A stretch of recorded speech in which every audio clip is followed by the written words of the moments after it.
Democrat lawmakers returned to Texas, ending a 15-day holdout to block Republicans from passing redrawn congressional maps. The GOP legislature will be able to advance its plan to boost House majority as Democrats ended their redistricting standoff today. Their return comes after California Democrats introduced their own redistricting proposal aimed to counter what Texas would gain. Texas Democratic House Caucus Chair Jean Wu said they killed the corrupt special session and withstood unprecedented surveillance and intimidation. Wu adds Democrats are returning more dangerous to Republican plans than when they left. Former leader of Mexico's Sinaloa drug cartel is set to change his plea. Reports today say Ismael Zambada has reached an agreement with federal prosecutors and will change his plea to guilty at a hearing in New York next week. Zambada originally pleaded not guilty to several drug and weapons charges last year, which it's not clear which charges he'll plead guilty to next week. This comes 2 weeks after federal prosecutors said they would not seek the penalty. Zambada started the Sinaloa cartel with former drug lord Joaquin El Chapo Guzman, who is serving a life sentence. A collaboration between the U.S. Army, Homeland Security, and the state of Texas unveils the largest federal immigration detention center in the country, dubbed the Lone Star Lockup. Here's more. The Trump administration announces the opening of the country's largest federal immigration detention center, boasting 1,000 beds with plans to expand to 5,000 by 2027. The center, nicknamed the Lone Star Lockup, is located at Fort Bliss in El Paso, Texas, and was built with a $1.2 billion grant. During a tour of the new facility exterior, Senator John Cornyn praised the collaboration with the Department of Defense.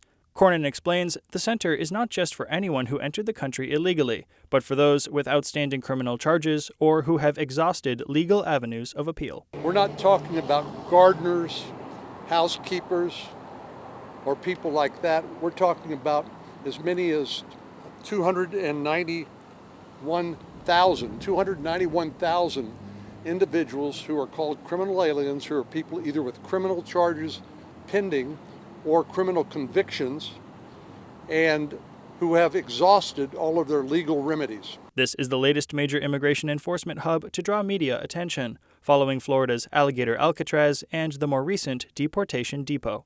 Proponents argue major centers like these take the pressure off more local agencies and locations and streamline the process of enforcement.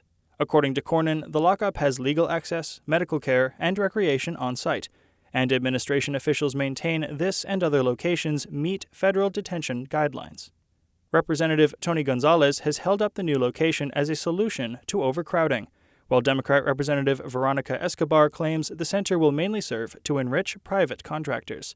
Senator Cornyn has pushed back strongly against claims of poor conditions at similar locations around the country and says the health and safety of all involved is a priority. These are clean, humane, and safe facilities for detention of people who are illegally present in the first place. While the senator only toured the outside of the facility Monday, he says he intends to return and review the interior as soon as the lockup is operational, which may be as early as next week.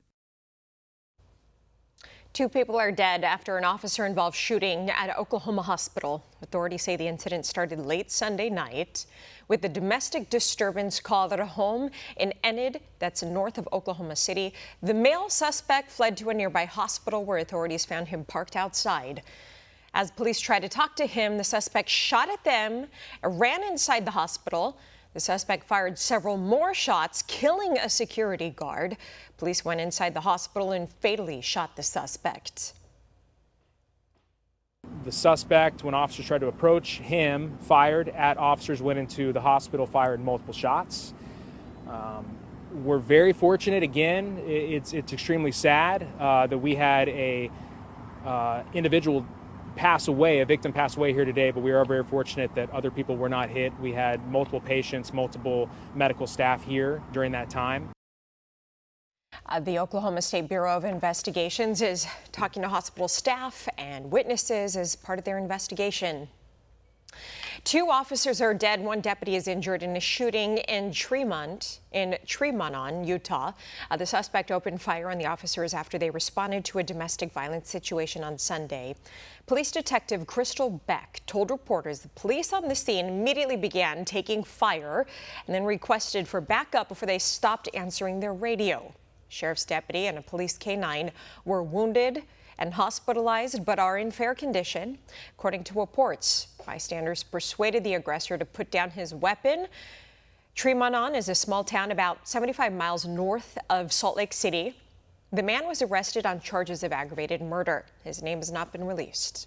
For all our viewers asking where One America News is heading in the future, we would like to introduce you to OAN Live.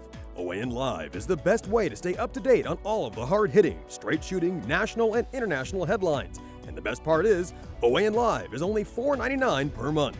All the credible, honest, unbiased reporting One America News offers at a fraction of the cost of cable. Just go to OANN.com to easily sign up for OAN Live and stay informed.